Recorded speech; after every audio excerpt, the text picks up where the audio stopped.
Hello दोस्तों, please मेरा YouTube channel subscribe करें। अहमद पहली जमात का एक ज़हीन लेकिन शरारती बच्चा था। उसकी सबसे बड़ी कमजोरी बेसब्री थी।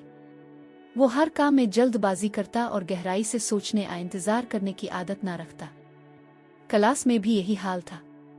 उस्ताद के सवाल खत्म होने से पहले ही वो बेताबी से हाथ उठा लेता, दूसरों की बात काट देता और अपनी जगह पर बैठने के बजाय हर वक्त हरकत करता रहता।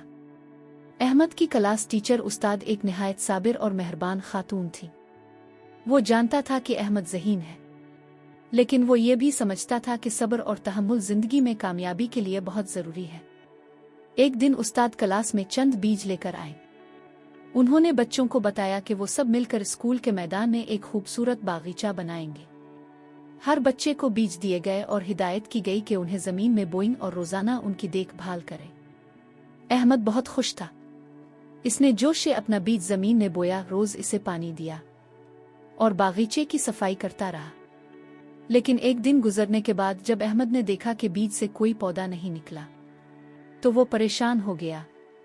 उस्ताद ने अहमद को समझाया, पौधे उगने में वक्त लगता है और उसके लिए सब्र करना ज़रूरी है। हफ्ते गुजरते गए और अहमद ने देखा कि ज़मीन से एक नन्हा सा पौधा बाहर आ रहा है।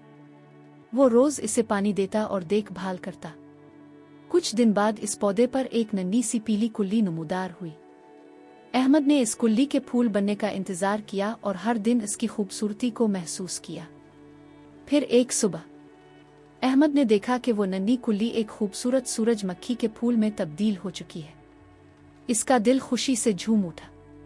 उस्ताद ने मुस्कुराते हुए कहा, देखो अहमद, तुम्हारे सब्र का क्या खूबसूरत नतीजा निकला है। अहमद का चेहरा खुशी और फख्र से चमक रहा था। इस दिन अहमद ने सीखा कि सब्र न सिर्फ एक खूबी है बल्कि जिंदगी के हर खूबसूरत लम्हे का हिस्सा भी है। हेलो दोस्तों, प्लीज मेरा यूट्यूब चैनल सब्सक्राइब करें।